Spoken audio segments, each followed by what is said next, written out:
6 though. Never need an intro. Yeah, even through the talk and all the chatter, I could show them that I know my family matters like a Winslow. Outdoors smoking Indo. Blood don't make you kinfolk. Loyalty is what I send for.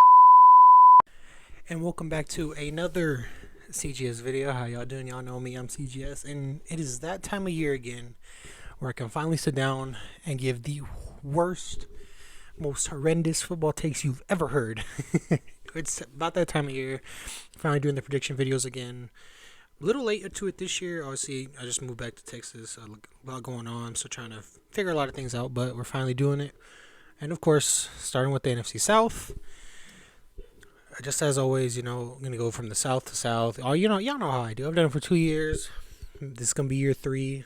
First year we had 3 out of 32 were correct. Last year we hit nothing. So this year we're going to try to turn it around. So, without further ado, let's just go ahead and get straight into the first prediction video of this year with the NFC South. And the first team we're going to be starting with in this New Year's video, of course, is the New Orleans Saints, my favorite team, which is why I start with the South every year. And let's just say it was very disappointing last season. Obviously last year I had high hopes going into the season. I said this would be a 12-5 team, a playoff team.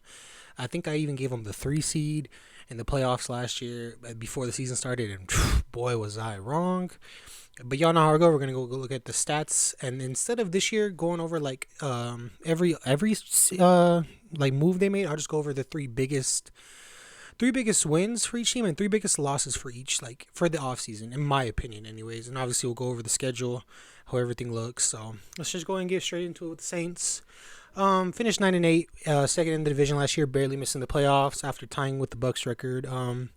Averaging 337.2 yards per game, 234.7 through the air, 102.5 on the ground, scoring 23.6 points a game, giving them the 14th best offense.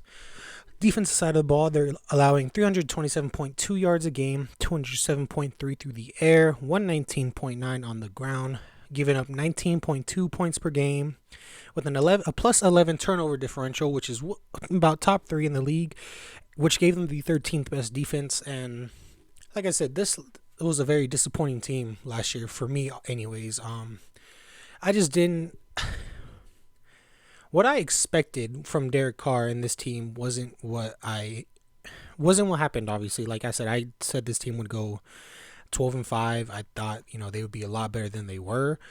And if you look on paper and you look at Derek Carr's stats, look at the team stats, and you'd be like, okay, no, they played decent, right? But if you actually watch the game like I did, I watched every game, and it's just it's like garbage time stats. We didn't start playing well until we were already down by 3 scores in the fourth quarter with 5 minutes left. So it didn't matter what the stats looked like, because if you actually watch the game, we lost that game pretty early on. So like I said, it's very disappointing. I really thought this team had him, and the team's only getting older, right?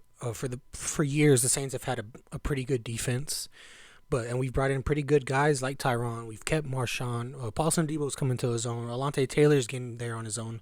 Cam Jordan, he's a future Hall of Famer. We're getting guys in there, but it doesn't seem like we're picking up the pace. And these guys are only getting older. These guys aren't gonna get younger, and eventually these guys are gonna be gone. And the Saints defense is just going to be a shell of its former self at that point. So, like I said, it was pretty disappointing last year. I don't know. I don't even know how to, words can't describe how upsetting it was to watch this team on a weekly basis. And we only beat up on good teams. We didn't beat up on, let me rephrase. We beat up on bad teams. We only played well against bad teams. And then we lost against all the good teams. And I said the record was 9-8, and we were second in the division. The Bucs were also 9-8, and they won the division, but they had tiebreaker. But there was multiple games we should have won. We were up 17-0 against the Packers. We shouldn't have lost that game. We shouldn't have lost to Tampa at home in Week 4. We shouldn't have lost to Atlanta in Week 12. And that's just 3 games. There are plenty of other games that we lost that we shouldn't have.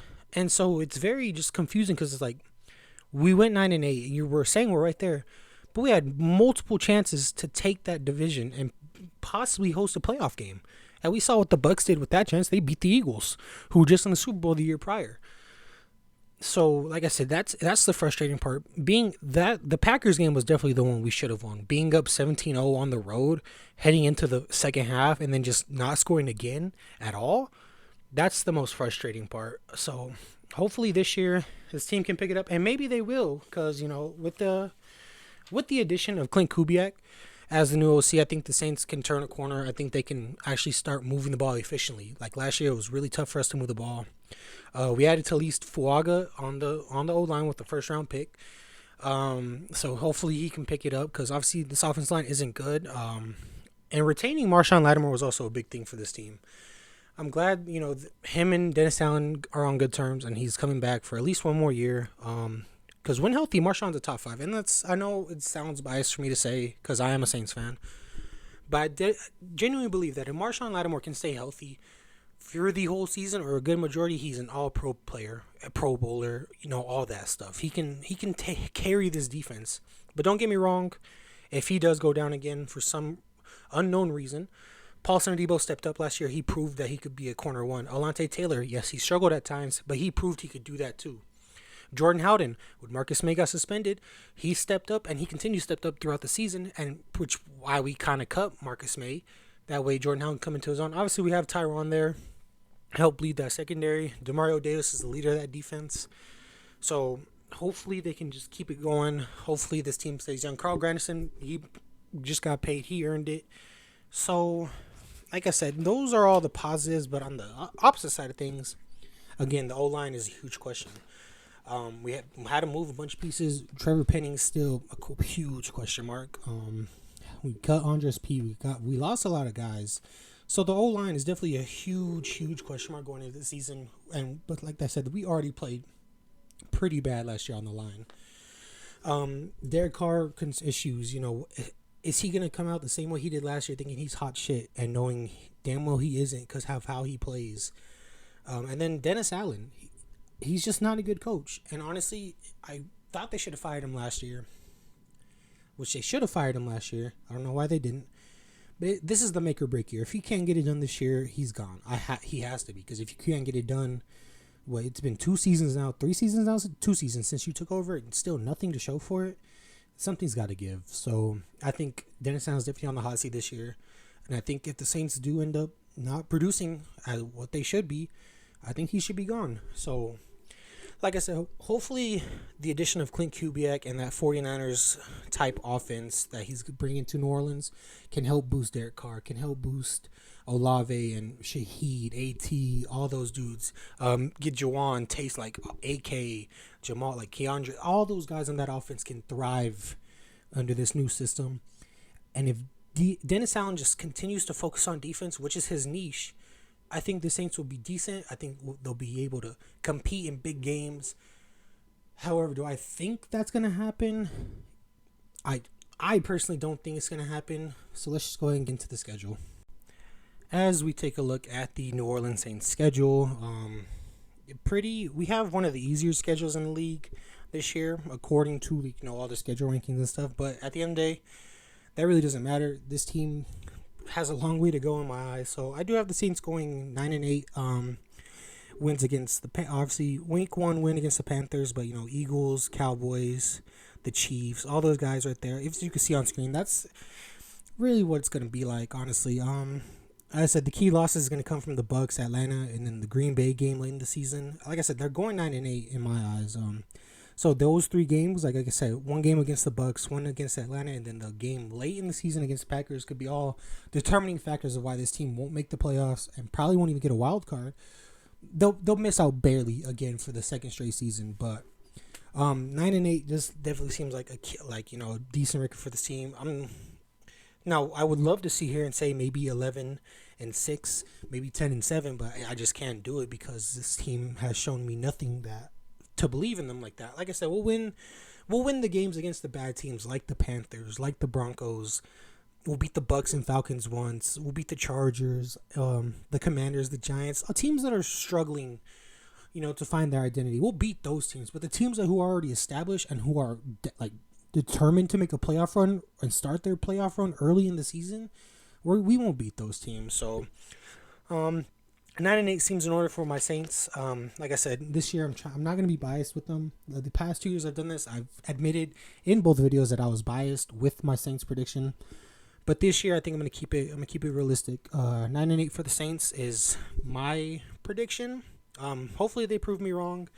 But like I said before, this team has shown me nothing to help me believe in them. So I give the New Orleans Saints a 9-8 record for the 2024 season. Next team up that we're looking at today is the Carolina Panthers. Obviously, not the greatest season. Obviously, one very hard to watch if you're a Panthers fan. Won't go too much into the season. Let's go ahead and get right into it. Finished 2-15, last in the NFC South.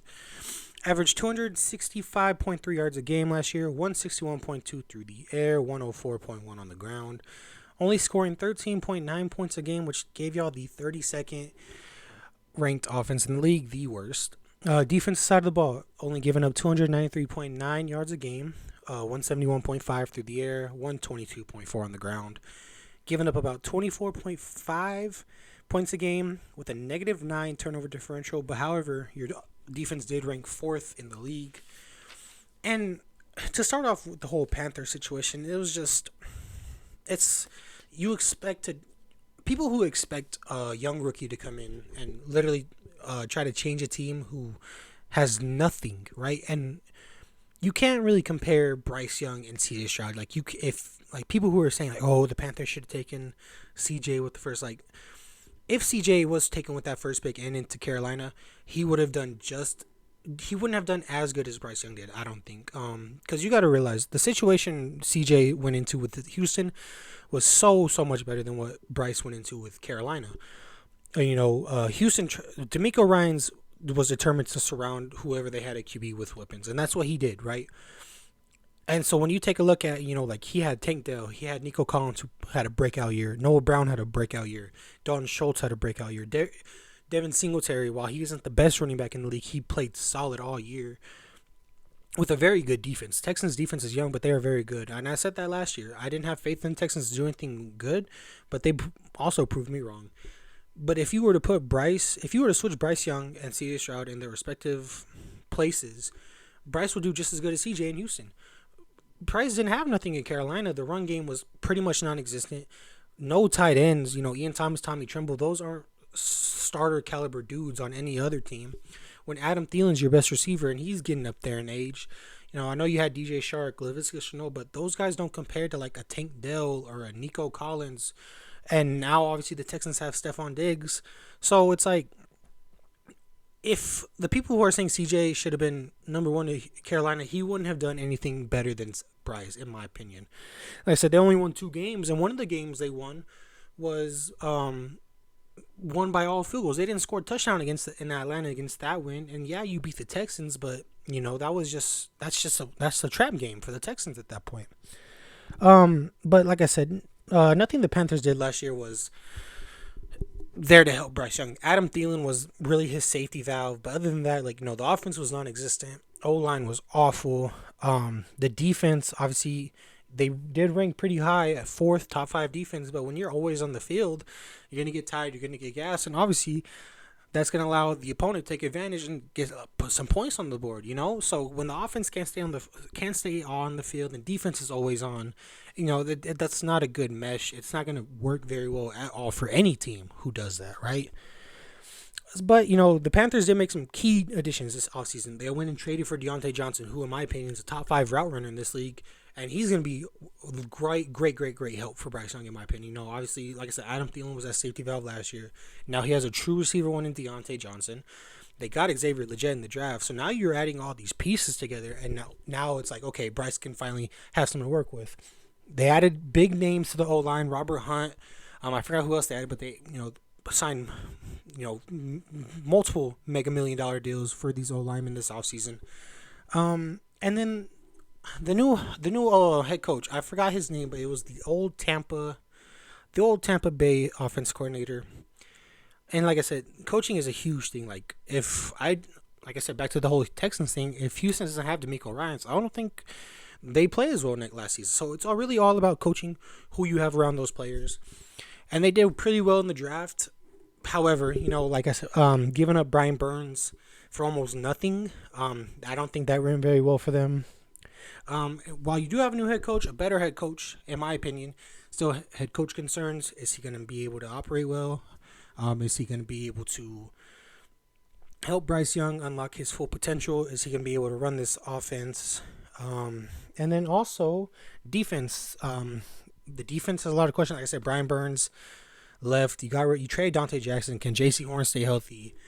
I guess it's just it's a whole question around the whole team at that point.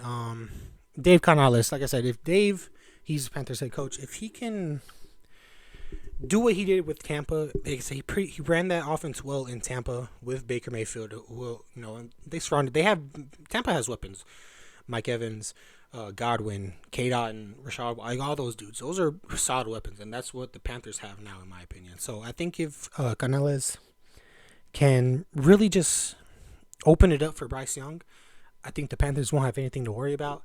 And I think they'll be able to make a pretty good, decent run. However, I do think their schedule is a little bit of a hindrance to them. So let's go ahead and get right into the schedule. As you can see up on the screen, I have the Panthers going 7-10 and finishing last once again in the South. However, this is major improvement from last year. Obviously, 7-10 isn't a good spot by any means, but it's going to show improvement. Obviously, it's going to come down to division wins for the Carolina Panthers. I think it's going to be the same as Saints. They're going to beat up on bad teams. But the teams like, Cincinnati, Kansas City, Tampa, they're going to Philly. I think Chicago gets them on one. All those teams, the Saints, it's going to be difficult. But as long as there's improvement within this organization, I think there's no cause for concern. Especially under a first-year head coach like Dave. So I think if he can just rally the troops and just show some improvement. You drafted running back. Chuba Hubbard is going to play nice. You still have Miles Sanders. And if this offense can just show a little bit of determination this season, come out firing on all cylinders, the defense steps up again like they did last year, I think the Panthers can win multiple more games than what they did last year. However, I don't think it'd be enough because, like I said, schedule is pretty tight against them. So, in my opinion, I do have the Panthers going 7-10 for the 2024 season. Next team we're going to take a look at is the Tampa Bay Buccaneers. Finished 9-8 last year, won first in the NFC South, even beat the Eagles in a home playoff game last year before ultimately losing in the divisional. Let's go ahead and get straight into it. Offense on the offense side of the ball averaged 313 yards a game, 224.2 through the air, 88.8 on the ground, scoring 20.5 points a game, giving them the 23rd best offense. Defense side of the ball, giving up 344.2 yards a game, 248.9 through the air, 95.3 on the ground, only allowing 19.1 points a game with a +8 turnover differential, giving them the 23rd total defense in the league. So pretty average, pretty mid. However, being in the worst division, you were able to get a playoff spot and win a home playoff game against the team who had gone to the Super Bowl the previous year. So overall, I wouldn't say it's a bad year for the Bucs. Baker Mayfield showed out. He got a contract extension, which he earned. Mike Evans, again, it was a no-brainer that you re-signed him. 1,000 yards every year of his career. Chris Godwin, still one of the better wide receiver twos in the league. Rashad White still hasn't come into his own yet per se, but when he gets going, he can get going. K-Don's a solid tight end option. And one of the better offensive lines in the league, led by Tristan Wirfs and all those dudes. So this Bucs team still has potential to, show out. Even after the whole Brady era, everybody thought once Brady was gone, it was going to be over. We wouldn't have to worry about the Bucs anymore. But I think these guys are still somebody to be reckoned with because of, the key pieces they have. Yeah, they lost Devin White, who was a key linebacker, but he didn't play up to standards last year. You retained Jamal Dean, who one of your best corners. Your defense is still led by Levante David. Vita Vea's on that D-line. You just drafted the Pittsburgh D-tackle, Kalijah not Consi. I don't think that's his name. But he's pretty solid. I thought we were going to get him. I think his name is Consi. But again, that front seven is still very, very dominant. So I wouldn't be surprised if, the Buccaneers still make some noises this season. Do I expect them to? No. I think things will kind of slow down for him. I think, especially with Todd Bowles at, your head coach. You did lose Dave Canales, your OC, to Carolina. He's going to be the head coach there. So I think it's just all going to come down to, it's how well can Todd Bowles run this team. Obviously, he's no Bruce Arians. Yeah, he's made the playoffs after Bruce Arians, but there's only so much you can do, So, but the positives, obviously re-signing Mike Evans, he's a leader on this team. Keeping Baker Mayfield, who proved that he can lead this team to a playoff run and win a playoff game, which he's done. So, and then the veterans, like I said earlier, Levante, Vita Vea, Jamal Dean on that defense, Mike Evans, Godwin, guys, Tristan Wirfs on that offense who know what it takes to win. These guys I've named have won a Super Bowl. So they know what it takes. Antoine Winfield got paid again. I forgot to bring him up. He's one of the better safeties in the league. But, like they said, the concerns, you lost Dave Canales to head coaching position in Carolina. So how is this offense going to look going forward? Defense, like I said, guys are only getting older. Levante David might be out on the, he's probably going to be out after the season. How dominant can that front seven remain with, other replacements? And obviously Baker is still a big question mark. If he plays up to if he plays just as well or even better than he did last season, then I don't think there's much to talk about. However, if we start seeing the old Baker, then, there's might be question for concern. There might be cause for concern. But do I think that will happen? No. I think the Buccaneers will give a lot of teams a run for their money, especially like late in the season like they did last year. But it's like I said, the NFC South will probably be up for grabs around week 11, 12. And a lot of teams will probably be fighting. I think every team will have it, by then every team can be fighting for number one spot heading into the last few weeks. And I think the Bucs will definitely be somebody to keep an eye on because, like I said, this team can definitely take themselves far. It all starts with that coaching. I just don't think Todd Bowles is capable of leading this team back to the playoffs. Like I said, yes, he did get his first playoff win last year, but with a new OC, can we see that same production that Baker had with this offense last year? Can we see them keep on rolling when they get hot? They started the year off hot and they kept it rolling. So can we see that again? Maybe. Who knows? Like I said, I just think, in my eyes, I don't see it happening. However, I'm also wrong about a lot of things. So the Bucs are definitely somebody who can definitely make a run for this NFC South yet again, winning for the fourth time in a row. So let's go ahead and get right into their schedule. All right, and it's on the screen. As we look at the Bucs schedule, you start off at Washington, and then you got Detroit, Denver, Philly. That first 6 week stretch, pretty difficult. You got two division opponents. Two kind of mediocre teams, but with two, pretty playoff teams with the Eagles and the Lions. And then after that, you got the Ravens, Falcons, Chiefs, and then the Niners going into your bye. So I think it's going to be pretty hard. After the bye week, you got the Giants, the Panthers, the Raiders, the Chargers. I think those are all winnable. But then you hit to the Cowboys. Those last 3 weeks could be iffy. So I have the Bucs going 8-9. Obviously, key losses to New Orleans. I think they lose one to Carolina. Obviously, the Atlanta games. So I think the Bucs, that early part of the schedule is gonna be the one that throws them off course. They're gonna get hot again late in the season, but by then I don't think it'd be enough. I have this team going 8-9, third in the NFC South. But like I said, I wouldn't be surprised if the team ended up going 10-7 or even 9-8. But in my eyes, and the schedule we're both looking at right here, I think 8-9 is pretty serviceable, especially because their schedule does seem a little stacked. Like I said, the first 10 weeks, pretty tough opponents, all mostly playoff teams. But you do have, like I said, the Broncos and the Commanders thrown in there.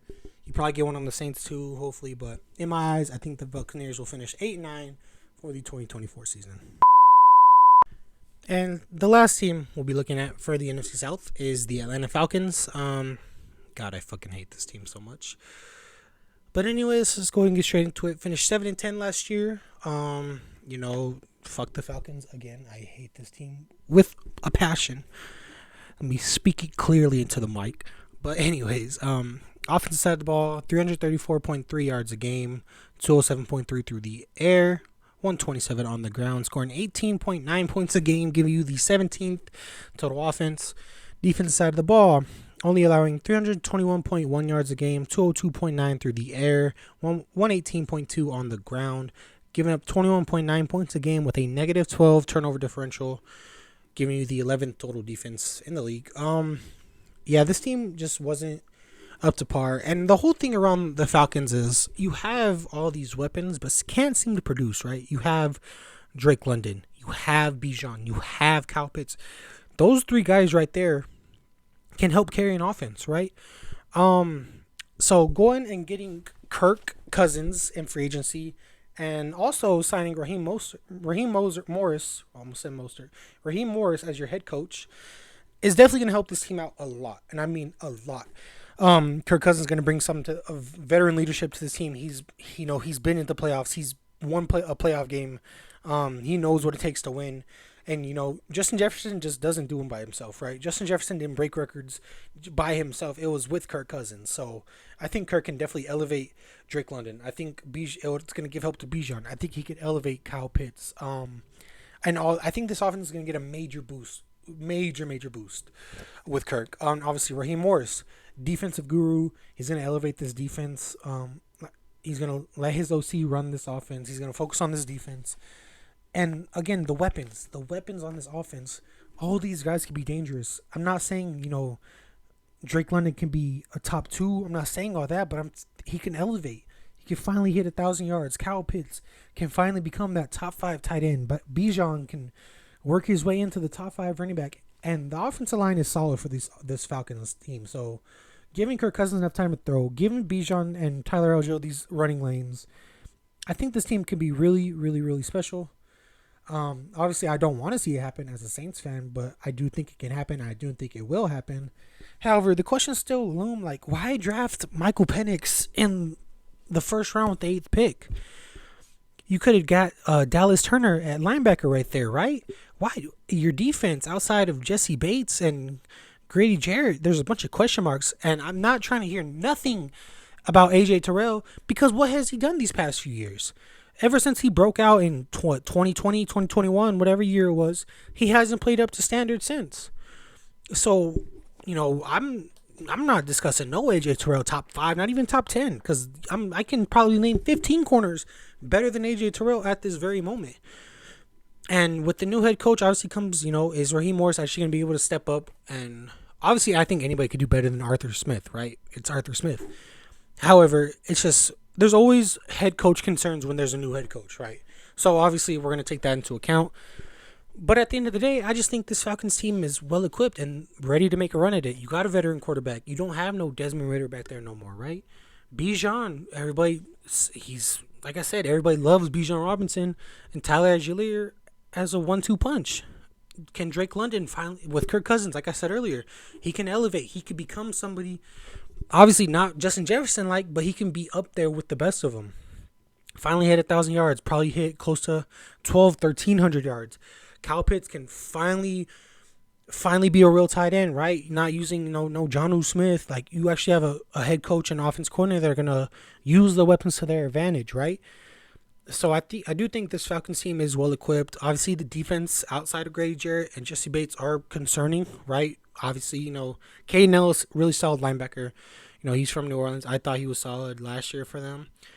If A.J. Terrell's on one, maybe he can, maybe he's there, right? But like I said, A.J. Terrell really hasn't played well in my eyes these past few years for me to consider him top 10 again or even top 5. And like I said, not drafting that Dallas Turner, Alabama kid in the first round, taking Penix, that might come back to bite you on the ass, because why? You just gave Kirk $180 million for 4 years, and now Penix is 25, 24, 25 already. What's gonna happen if Kirk doesn't get it? What's gonna happen if Kirk stays healthy these next 4 years? Penix is just gonna be on the bench for 4 years. Make his first start at 29 years old, 30 years old. I don't know, bro. I just thought it was pretty dumb. But nonetheless, I do think this Falcons team is well equipped to go far, and I think they will go far. So let's go ahead and get into the schedule. As you can see on screen, I have the Atlanta Falcons going 11-6, winning the NFC South and claiming a playoff spot. I think the first few weeks of the season will be tough for them. The Steelers, they're going to be a tough team this year. Eagles, Chiefs, Saints, Bucks, Panthers, all those games right there. The Seahawks, Cowboys. But after that Cowboys game, and they hit that stretch from Saints, Broncos, Chiefs, Vikings, Raiders, Giants, Commanders, Panthers, I think that's going to be a good win streak for them right there. That's going to help boost them, and that's what's ultimately going to give them the 11-win season. 11-6. Like I said, they're going to lose on New Orleans, KC, Philly. However, like I said, that won't matter because, like I said, that stretch of, like I said, Denver, Chargers, I almost called it San Diego, the Vikings, the Raiders, the Giants, the Commanders, the Panthers, all those teams don't really have an identity right now, if we're being honest. So I think that stretch right there is going to help propel the Falcons into a playoff spot. And again, this is the Falcons have the easiest schedule in the league. So I think not making the playoffs or not even hitting double-digit wins will be a failure will be a failure for them, in my eyes, anyways. But I do have the Falcons going 11-6 and winning the NFC South in 2024. And as we get into the end of the video, here are the standings I have for the NFC South this year. We have the Falcons at number 1 with an 11-6 record, Saints at number 2 with a 9-8 record, the Bucks at 3 with an 8-9 record, and the Panthers at 4 with a 7-10 record. I want to thank y'all for watching. It's always fun to do these videos. This year I'm trying something different. Last year I kind of worked a little too much on it, so I'm trying something easier, see if it's going to work out the same way. However, try to make these videos as best I can. Take my time with them like I did. Like I said, last year I started in May. We're already, July, almost mid-July already, so kind of late on it. However, I got a month and a half still before the season starts. A little under 2 months. So we're gonna go ahead and keep on going. I'm gonna keep on working. As soon as I post this one, I'll get ready on the AFC South video, which is gonna be a fun one because I like to mess with Colts fans a little. But again, I want to thank you for watching the NFC South predictions video. AFC South is next. Obviously, I'll have my videos in between. But again, hope y'all have a blessed day. Take care of yourselves, and I'll see y'all in the next video.